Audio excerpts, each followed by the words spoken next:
Hello friends, રીપી લર્નિંગમાં હું પિયુષ વસેરા તમારું સ્વાગત કરું છું. ગયા લેક્ચરમાં આપણે ધ્રુવીય ઉપગ્રહ, ભૂસ્થિર ઉપગ્રહ, લંબવૃત્તિ કક્ષામાં ભ્રમણ કરતા ઉપગ્રહ વિશે જોયું. ત્યારબાદ વજન રહિતા જોયું હતું. તો હવે આપણા ચેપ્ટરના સંઘને દ્વારકા સુધી પહોંચવામાં માત્ર એક જ પડાવ નડે છે, એટલે કે અંતિમ ટોપિક છે આપણો નિષ્ક્રમણ ઉર્જા અને નિષ્ક્રમણ ઝડપ. બરાબર, તો સમજીએ શું છે નિષ્ક્રમણ ઉર્જા અને નિષ્ક્રમણ ઝડપ. ચલો, તો સૌથી પહેલા જોઈએ નિષ્ક્રમણ ઉર્જા, એસ્કેપ એનર્જી. એસ્કેપ એટલે છોડી દેવું. તો પૃથ્વીની સપાટી પર સ્થિર રહેલા m દળના પદાર્થની, કોઈ પૃથ્વી છે આપણી પાસે, બરાબર, એની સપાટી પર રહેલો પદાર્થ, એની સ્થિતિ ઉર્જા આપને હવે તો તમને સારી રીતે ખ્યાલ હશે, કારણ કે તમે સતત સૂત્રોને રિવાઇઝ કરતા જ રહો છો એવો મને વિશ્વાસ છે. તમે તમારા નાના ભાઈની વાત માનતા જ હશો, એટલે તમને ખ્યાલ જ છે, તમને બધા સૂત્રો આવડે જ છે, તમે ડાયરી પણ બનાવેલી છે. તો સૂત્રને રિવાઇઝ કરો છો તો તમને ખ્યાલ જ હશે કે પૃથ્વીની સપાટી પર રહેલા m દળના પદાર્થની સ્થિતિ ઉર્જા -G_m_e, એટલે કે પૃથ્વીનું દળ ગુણ્યા પદાર્થનું દળ છેદમાં બે વચ્ચેનું અંતર. પૃથ્વીની સપાટી છે એટલે RE, અને ગતિ ઉર્જા શૂન્ય હોય છે, બરાબર, સ્થિર છે એટલે. તેથી પૃથ્વીની સપાટી પર m દળના પદાર્થની કુલ ઉર્જા કંઈક આટલી થશે. બરાબર, કોઈ પણ પ્રકારનું રોકેટ સાયન્સ નથી, આગળ જે ચાલેલું હતું એ જ છે. બરાબર, એટલે આમાં કોઈને તકલીફ નહીં હોય. જો આ પદાર્થને આપણે આટલી જ ઉર્જા ગતિ ઉર્જાના સ્વરૂપે આપીએ તો તે એવા બિંદુએ પહોંચશે કે ત્યાં તેની કુલ ઉર્જા 0 બને.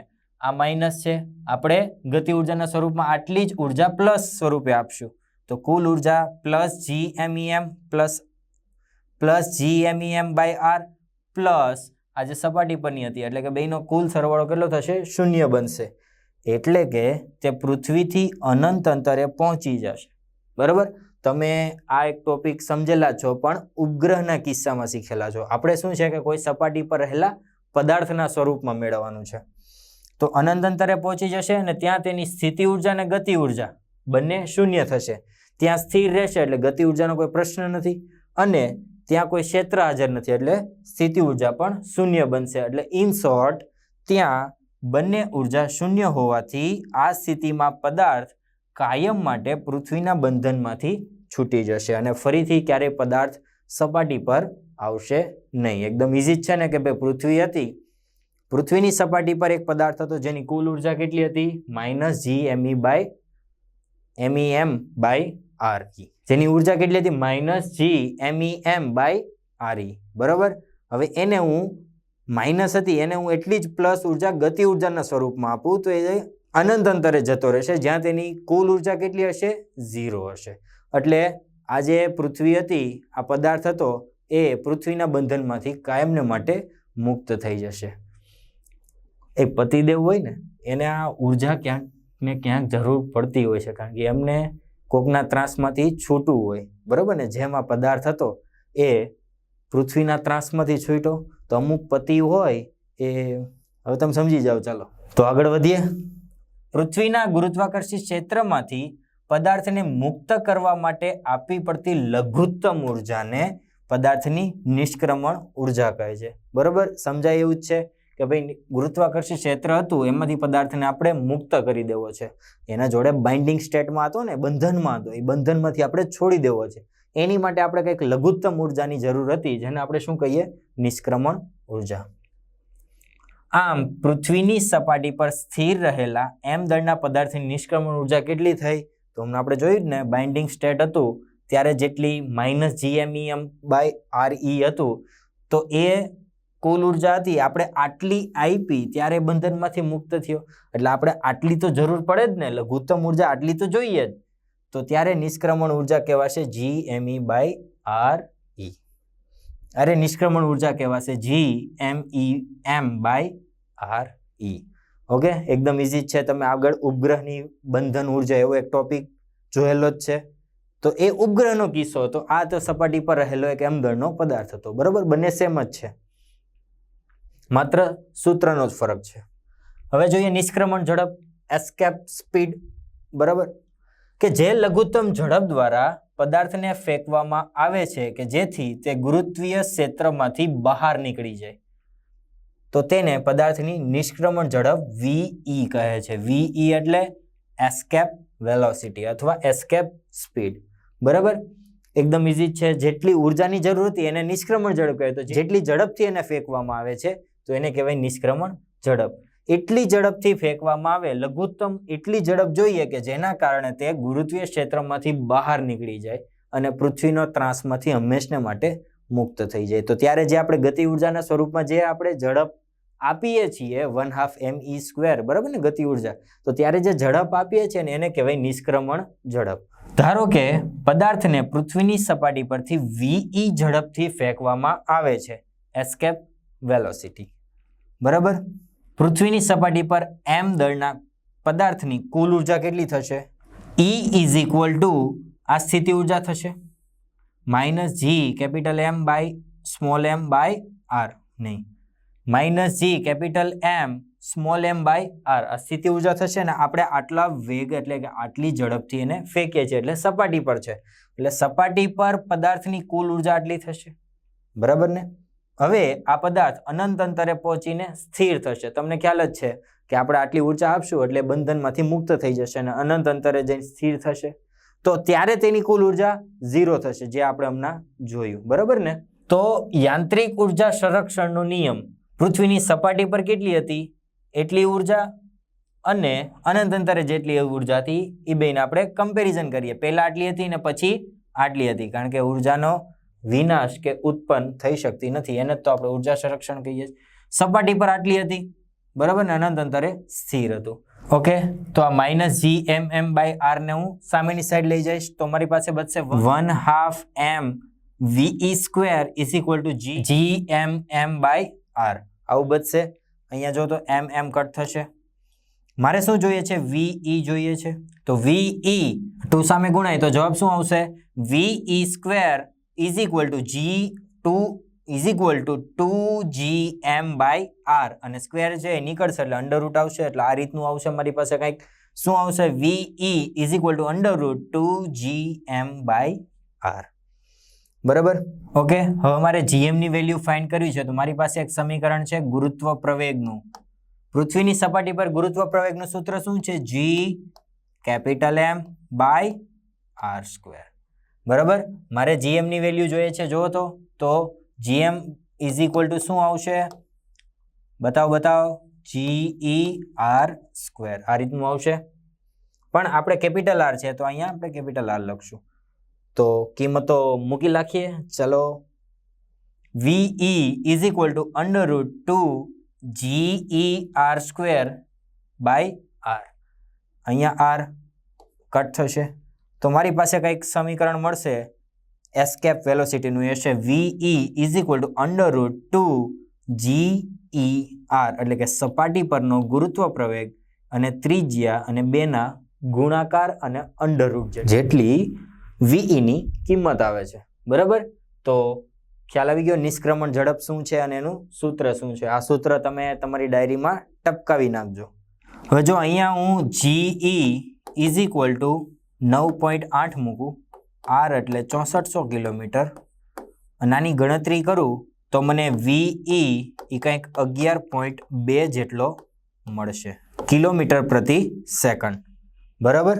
જો તમે પદાર્થને કોઈ આટલી ઝડપથી ફેંકો એટલે ગતિ ઉર્જા પૂરી પાડો તો એ પૃથ્વીના બંધનમાંથી કાયમને માટે મુક્ત થઈ જશે. તો આગળ વધીએ. નિષ્ક્રમણ ઝડપ વિશે વધુ માહિતી જોઈએ. તો કે નિષ્ક્રમણ ઝડપના સૂત્ર પરથી સ્પષ્ટ છે કે નિષ્ક્રમણ ઝડપ શું હતું સૂત્ર? અંડરરૂટ 2GER, આ રીતનું કંઈક હતું, બરાબર.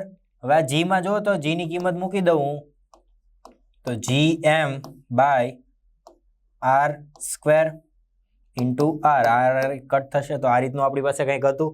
તો આ સૂત્ર જોતા તમને એવું ખ્યાલ આવે છે કે નિષ્ક્રમણ ઝડપ છે એ પદાર્થના દળ ઉપર આધારિત નથી, પરંતુ તે ગ્રહના દળ અને ત્રિજ્યા પર આધાર રાખે છે. એટલે કે જેના ત્રાસમાંથી એને છૂટવાનું છે એના દળ અને ત્રિજ્યા પર આધાર રાખે છે, બરાબર. પતિદેવનું એવું હોય, તમને ખ્યાલ છે? તમને તો ક્યાંથી ખ્યાલ હોવાનો? પતિદેવને છૂટાછેડા જોતા હોય તો પત્ની એનું લાગવગ કેટલે સુધી છે, એમના પિયરની લાગવગ કેટલા સુધી છે એ પ્રમાણે આધાર રાખે ને. જો બહુ મોદી સુધીની ઓળખાણ હોય તો પતિદેવ બિચારો શું કરે? સહન કરે. પણ ચાલે એમ હોય તો છૂટાછેડાનું કરે. એટલે પત્ની પર ડિપેન્ડ રહે છે બસ. તો એવી જ રીતના એ ગ્રહના દળ અને ત્રિજ્યા પર આધાર રાખે છે, પોતાના દળ ઉપર આધાર રાખતું નથી. ચલો હવે અમુક ગ્રહ અને નિષ્ક્રમણ ઝડપ વિશે જોઈએ. તો પૃથ્વીનું આગળ જોયું એમ કે નિષ્ક્રમણ ઝડપ કેટલી છે? 11.2 કિલોમીટર પ્રતિ સેકન્ડ. બરાબર. ચંદ્રની છે 2.3 કિલોમીટર પ્રતિ સેકન્ડ. આ જે નિષ્ક્રમણ ઝડપ છે એ વાયુના અણુની VRMS ઝડપ કરતા વધારે છે. કોના કરતા? કે વાયુના અણુની VRMS ઝડપ કરતા વધારે છે. એટલે ચંદ્ર પર જેવો કોઈ વાયુ ઉત્પન્ન થશે તો એના અણુ બધા જે હોય એ નિષ્ક્રમણ ઝડપ કરતા ઓછો વેગ ધરાવે છે, એટલે ચંદ્રના વાતાવરણમાંથી કાયમની માટે મુક્ત થઈ જશે. એટલે જેવો વાયુ ઉત્પન્ન થયો મુક્ત થઈ ગયો, જેવો વાયુ ઉત્પન્ન થયો મુક્ત થઈ ગયો. એટલે ચંદ્રના વાતાવરણમાં કોઈ પણ વાયુ સંભવ નથી. બરોબર. એક કારણ હતું. આ એક જનરલ નોલેજનો સવાલ હતો જે તમે હવે સારી રીતે જાણો છો કે ભાઈ કેમ ચંદ્ર પર વાતાવરણ શક્ય નથી. તો આ કારણે. બરોબર. કોઈને ખબર પડવી ન જોઈએ, આપને એકને જ ખબર હોવી જોઈએ. બરાબર ને. ચલો આગળ જોઈએ. ગુરુ ગ્રહ, એની નિષ્ક્રમણ ખૂબ ભયંકર 60 કિલોમીટર પ્રતિ સેકન્ડ. બરાબર. આગળ વધીએ. સૂર્ય. સૂર્યાભાઈ શું કહે છે? તો સૂર્યાભાઈ 618 કિલોમીટર પ્રતિ સેકન્ડ. આટલા પેલી તો સૂર્યની સપાટી પર જવું જ શક્ય નથી, પણ જો તમારામાંથી કોઈ સૂર્યની સપાટી પર જાય અને આટલી વેગથી કોઈ વસ્તુને ફેંકે તો એ સૂર્યથી કાયમની માટે મુક્ત થઈ જશે. બરાબર. ન્યુટ્રોન તારો. ન્યુટ્રોન તારો એટલે ખૂબ જ ઉચ્ચ ઘનતા એટલે કે ખૂબ મોટું દળ ધરાવતો એક પદાર્થ છે જેને ન્યુટ્રોન તારો કહેવાય. સૂર્ય કરતાં પણ મોટો. તો એ ન્યુટ્રોન તારાની ખૂબ ભયંકર 2×10⁵ કિલોમીટર પ્રતિ સેકન્ડ. આ થઈ નિષ્ક્રમણ ઝડપ વિશેની થોડીક માહિતી. આગળ વધીએ તો કે પૃથ્વીની સપાટી પર સ્થિર રહેલા પદાર્થની નિષ્ક્રમણ ઝડપની ગણતરી કરતી વખતે આપણે હવાનો અવરોધ અવગણેલ છે. બરાબર. પરંતુ હકીકતમાં પૃથ્વી માટે પદાર્થની નિષ્ક્રમણ ઝડપ 11.2 કિલોમીટર પ્રતિ સેકન્ડ કરતાં વધુ હોય છે, કારણ કે આપણે હવા રહેલી છે ને તો એનો આપણે અવરોધ ગણવો પડે અને એ અવરોધ ગણીએ તો એની નિષ્ક્રમણ ઝડપ છે 11.2 કરતાં વધુ હોય છે. જો પદાર્થની પૃથ્વીની સપાટીથી h ઊંચાઈએ પ્રક્ષિપ્ત કરવામાં આવે, બરાબર, એક્ઝેક્ટ સપાટી નહીં પણ સપાટીથી થોડીક ઊંચાઈ પર જો પદાર્થને પ્રક્ષિપ્ત કરવામાં આવે તો નિષ્ક્રમણ ઝડપ VE ડેશ કેટલું હશે? તો -gmm બાય આ વખતે શું આવશે? પૃથ્વીની સપાટીથી એટલે ત્રિજ્યા પ્લસ h ઊંચાઈએ. નિષ્ક્રમણ ઝડપ VE ડેશ સ્ક્વેર એટલે 1/2 ગતિ ઉર્જા સ્વરૂપે છે એટલે 1/2 m VE dash square is equal two 0. અનંત અંતરે તો કોઈ ઉર્જા નથી એટલે 0. તો આગળ સાદું રૂપ આપીએ. સામેની સાઈડ જશે અને VE ને કરતા બનાવશું તો કંઈક આ રીતે આવશે. 2gm r નહીં આવે પણ r પ્લસ h આવશે. બરાબર. જે VE કરતા ઓછું છે. જોયું ને. VE આપણી પાસે સમીકરણ છે શું છે? તો કે 2gm બાય r. બરાબર. આ પ્લસ h જેટલું છેદ વધે છે, છેદ વધે, આ વધે છે તો VE ઘટે. બરાબર ને. તો છેદ ઘટે એટલે આ જે h ઊંચાઈએ નિષ્ક્રમણ ઝડપ આવશે એ સપાટી પરની નિષ્ક્રમણ ઝડપ કરતાં ઓછી હશે. એટલે પૃથ્વીની સપાટીથી જેમ ઉપર તમે જતા જાઓ એમ નિષ્ક્રમણ ઝડપમાં ઘટાડો થતો જાય. બરાબર. ઇઝી છે એકદમ.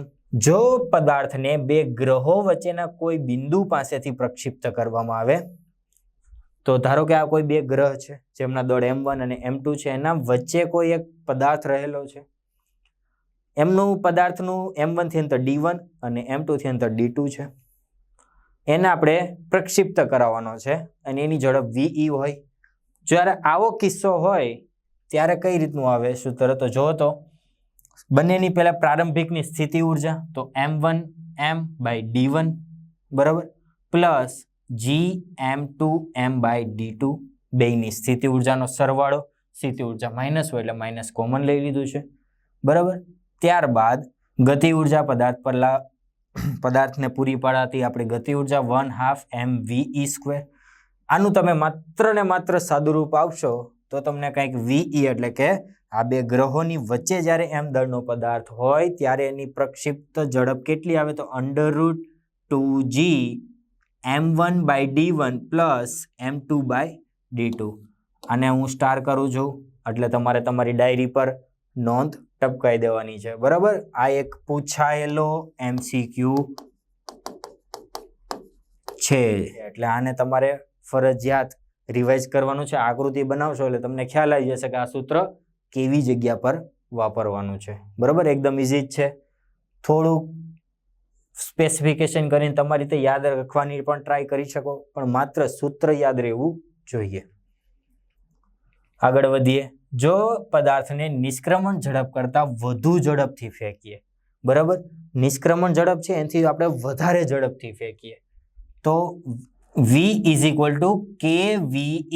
બરાબર, ve એટલે આપણે નિષ્ક્રમણ ઝડપ હતી એનાથી આપણે વધુ એટલે k ગણી ઝડપથી ફેંકવામાં આવે તો અનંત અંતરે આ પદાર્થની ઝડપ શૂન્ય રહેતી નથી. બરાબર ને, સપાટી પર કોઈ પદાર્થ છે, ધારો કે સપાટી છે, સપાટી પર હું નિષ્ક્રમણ ઝડપ કરતા વધુ ઝડપથી ફેંકું છું, બરાબર, તો એ અનંત અંતરે જશે, ત્યાં સ્થિર નહીં થાય, ત્યાં એની કંઈક ગતિ ઉર્જા ધરાવતો હશે.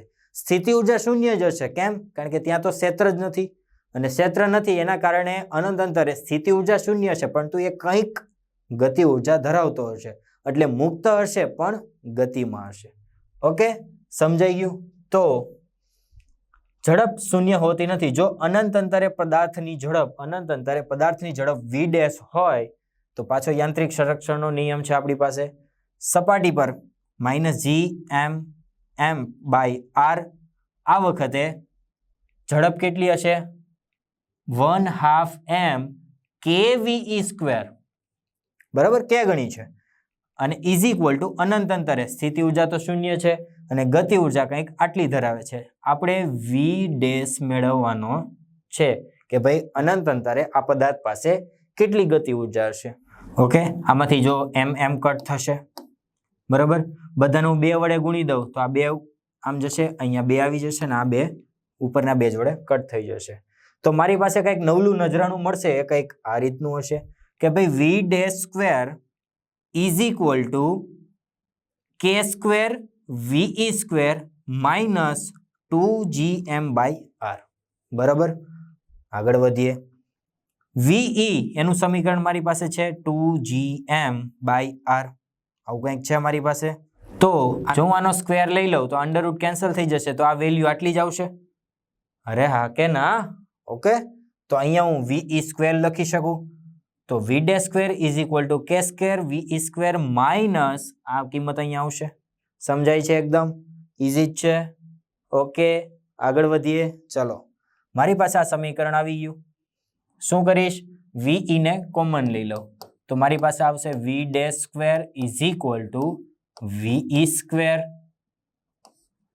k² - 1. આ રીતનું આવશે. અને આ સ્ક્વેરને હું જ્યારે કાઢીશ તો આખું આવશે અંડરરૂટમાં.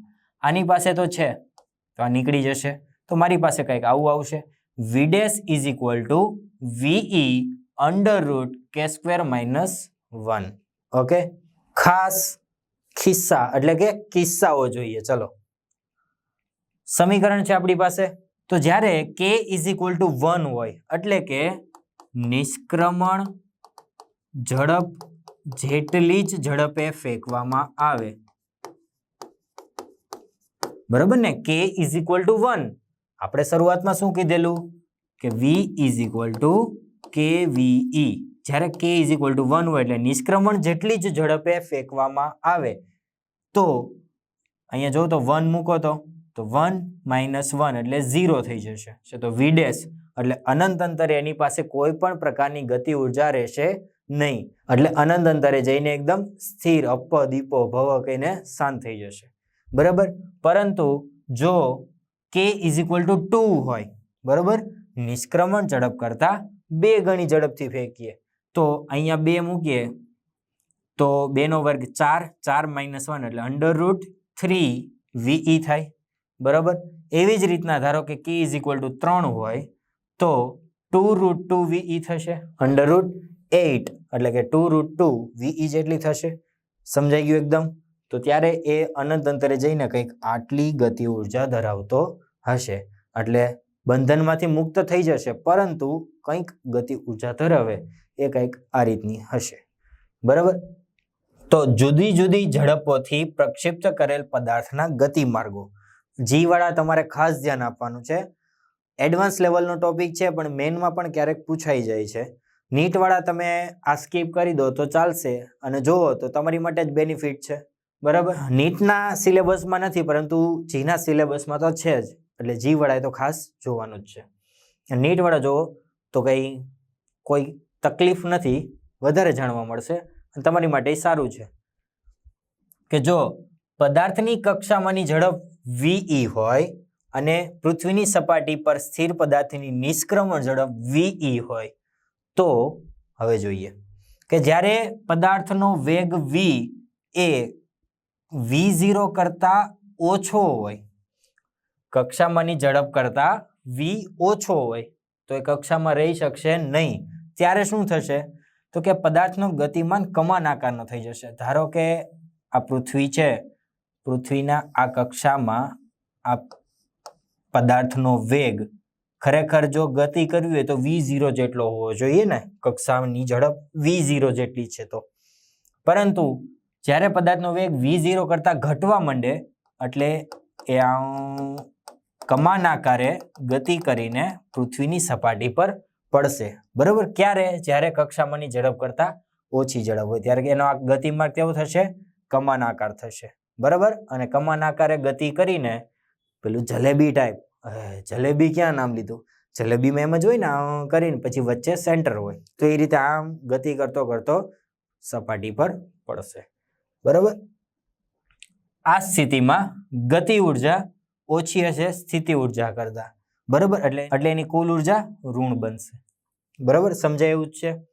જ્યારે V0 થાય એટલે કે પદાર્થનો વેગ કક્ષીય ઝડપ જેટલો જ હોય ત્યારે ઉત્કેન્દ્રતા 0. હવે તમને સારી રીતે જી વાળાને ખ્યાલ હશે ઉત્કેન્દ્રતા એટલે શું, અને નીટ વાળા પણ આપણે આગળ ઉત્કેન્દ્રતા વિશે ભણી જ ગયા છીએ. બરાબર ને? E is equal two C/A આખો ઉપરલે વાળી થિયરી હતી. જો તમે સ્કીપ કરી હોય તો તમે ફરીથી જોઈ લેજો, અને મેથ્સ વાળાને તો આ ચેપ્ટર સાંકવવામાં આવે જ છે. તો ઉત્કેન્દ્રતા 0 થશે અને પદાર્થનો ગતિમય વર્તુળાકાર થશે. અને આ સ્થિતિમાં પણ ગતિ ઉર્જા સ્થિતિ ઉર્જા કરતા ઓછી હશે, એટલે કુલ ઉર્જા ઋણ બનશે. બરાબર. તો જ્યારે V<V0 હોય ત્યારે કમાન આકાર, V is equal two V0 હોય ત્યારે વર્તુળાકાર. બરાબર. નેક્સ્ટ વન, જો પદાર્થની ઝડપ V0 કરતા વધારે, કક્ષીય ઝડપ કરતા વધારે, પરંતુ એસ્કેપ વેલોસિટી કરતા ઓછી હોય ત્યારે ઉત્કેન્દ્રતા ઋણ બનશે, એટલે કે 1 કરતા ઓછી હશે. તો પદાર્થનો ગતિ માર્ગ ઉપવલયાકાર થશે અને ગતિ ઉર્જા સ્થિતિ ઉર્જા કરતા ઓછી હોવાથી કુલ ઉર્જા ઋણ બનશે. આ કિસ્સો આપણે સામાન્યપણે બધી જ થિયરીમાં જોયેલો છે. બધી જ થિયરીમાં આ જ કિસ્સો હતો કે ભાઈ કક્ષીય ઝડપ કરતા વધારે અને એસ્કેપ વેલોસિટી કરતા ઓછું. બરાબર. જો V0 is equal two VE હોય તો ઉત્કેન્દ્રતા 1 થશે અને પદાર્થનો ગતિમાર્ગ પરવલયાકાર બનશે, અને K is equal two U હોવાથી ગતિ ઉર્જા સ્થિતિ ઉર્જા જેટલી જ હોવાથી કુલ ઉર્જા 0 બને છે. બરાબર. કે જ્યારે સામાન્ય આપણે બધી રીતે જે થિયરીઓ મેળવી ત્યારે આપણે આ જ સિચ્યુએશન વાપરતા હતા કે ભાઈ કોઈ બી પદાર્થની ઝડપ હોય એ V0 એટલે કે કક્ષીય ઝડપ કરતા એની ઝડપ વધારે હોય અને એસ્કેપ વેલોસિટી કરતા ઓછી હોય. એટલે આપણે બધી જ ગણતરી જોઈ એ ઉપવલયાકાર એટલે કે લંબવૃત્તિ હતી. પરંતુ જ્યારે V0 એટલે કે કક્ષીય ઝડપ અને એસ્કેપ વેલોસિટી બંને સરખી હોય ત્યારે ઉત્કેન્દ્રતા 1 થશે, માર્ગ એનો પરવલયાકાર બનશે અને ગતિ ઉર્જા અને સ્થિતિ ઉર્જા સમાન હોવાથી એનો કુલ ઉર્જા 0 બને છે. બરાબર. Last but not the least, જો V0 લેસ ધેન VE હોય એટલે કે કક્ષીય ઝડપ એસ્કેપ વેલોસિટી કરતા વધી જાય. સમજો, કક્ષીય ઝડપ એસ્કેપ વેલોસિટી કરતાં વધી જાય તો શું થશે? ઉત્કેન્દ્રતા 1 થઈ જશે અને પદાર્થનો ગતિમાર્ગ અતિ વલયાકારનો થશે, બરાબર. અને ગતિ ઉર્જા વધી જશે સ્થિતિ ઉર્જા કરતાં, એટલે કુલ ઉર્જા ધન મળશે, બરાબર. આ જે બધા કિસ્સાઓ જોયા આમાં ઉત્કેન્દ્રતા વિશે અને ઉર્જા વિશે તો કદાચ પૂછાઈ ન શકે, પરંતુ આ જે માર્ગો હતા કયા સિચ્યુએશનમાં કયો માર્ગે ગતિ કરે આ તમારે ખાસ મોઢે કરવાનું છે, બરાબર. જેમાં ક્વેશ્ચન પૂછાઈ શકે અને પૂછાયેલા પણ છે કે જ્યારે આ રીતની સિચ્યુએશન હોય ત્યારે કઈ રીતનો ગતિમાર્ગ હોય છે. નીટવાળા તમારે આ યાદ રાખવાની ટ્રાય કરવાની છે, કારણ કે બેનિફિટ જ છે કે ઘણી વખતે જીના ક્વેશ્ચન નીટમાં પૂછાઈ શકતા હોય છે અને આપણે MCQ સેક્શનમાં જોઈશું. હું તમને કહીશ કે આ પહેલા જીમાં પૂછાયેલો હતો અને આ વર્ષે નીટમાં પૂછાઈ ગયો, બરાબર. એટલે તમે જોયું છે, એટલે કોઈ પણ પ્રકારનો ક્ષોભ રાખતા નહીં કે હતું નહીં તોય કેમ જોયું, તમારે કામનું જ છે, બરાબર. એન્ડ બ્લેક હોલ, બરાબર. આની વિશે તો ઘણું અત્યારે જણાય છે અને જાણવાની ઈચ્છા પણ હશે બધાને, પરંતુ આપણે એટલું બધું વધારે નથી આ થિયરીમાં, પણ ઇનિશિયલ લેવલ શું છે એ આપણે જોવાનું છે. બ્લેક હોલ એ એવો પદાર્થ છે કે જેમાંથી કંઈ પણ બહાર આવી શકતું નથી, પ્રકાશ પણ નહીં, બરાબર. બ્લેક હોલ એ ઉચ્ચ ઘનતા ધરાવતો પદાર્થ છે જેમાંથી કોઈ પણ વસ્તુ બહાર આવી શકતી નથી, પ્રકાશ પણ નહીં. તો આઈન્સ્ટાઈનના સાપેક્ષવાદ અનુસાર કોઈ પણ પદાર્થની ઝડપ એ પ્રકાશની ઝડપ કરતાં વધુ હોઈ શકે નહીં, આવું આઈન્સ્ટાઈનનો સાપેક્ષવાદ કહે છે, બરાબર. તો બ્લેક હોલના કિસ્સામાં તો શું થયું કે પ્રકાશ બહાર નથી આવી શકતો. એનો મતલબ એવો થયો કે VE એસ્કેપ વેલોસિટી એ ખૂબ જ મોટી અથવા સમાન હશે કોના? પ્રકાશના વેગ કરતા, તો જ એમાંથી પ્રકાશ બહાર ન આવી શકે જ્યારે આ સિચ્યુએશન પડાતી હોય ત્યારે, બરાબર. તો જ્યારે આવું હોય ત્યારે કોઈ પદાર્થ બ્લેક હોલમાંથી બહાર આવી શકે નહીં, બરાબર. તો આ શરત છે આપણી પાસે VE > C, બરાબર. VE ની કિંમત મૂકીએ આપણે તો √2 gm/r < C. સ્ક્વેર કરી દો આને તો 2 gm/r > C² આવશે, બરાબર. હવે આ C² ને નીચે લઈ જાઉં ને r ને કરતા બનાવું તો 2 gm/C² > r બનશે અને r <= આ સેમ જ છે, r <= 2 gm/C². આ સૂત્ર યાદ રાખવાનું જ્યારે બ્લેક હોલનો કિસ્સો આવે આ ત્યારે MCQમાં કદાચ પૂછાઈ શકે, બરાબર. તો આજના સેશનમાં આપણે નિષ્ક્રમણ ઉર્જા અને નિષ્ક્રમણ ઝડપ વિશે ભણ્યા. પાછા આપણે નવા 2 સૂત્ર મેળવ્યા. પછી એક કીધેલું હતું કે જી અને એડવાન્સ માટેની એક થિયરી છે, પણ તમે બધાએ જોઈ, મને ખૂબ જ ગમ્યું. અને જો નીટવાળા ન જોઈ હોય તો ફરીથી જોઈ લેજો, તમારા માટે પણ કામનું જ છે. ત્યારબાદ આપણે બ્લેક હોલ વિશે જોયું, બરાબર, અને થોડાક ખાસ કિસ્સાઓ જોયા. તો ઉમ્મીદ હશે તમને બધાને બહુ સારી રીતે સમજાયું. તો આ જે નવા સૂત્રો આવ્યા એમને તમારે ડાયરીમાં નોંધ કરી દો. સતત સૂત્રોને રિવાઇઝ કરતા રહો અને મહત્તમ MCQ સોલ્વ કરતા રહો. All the very best.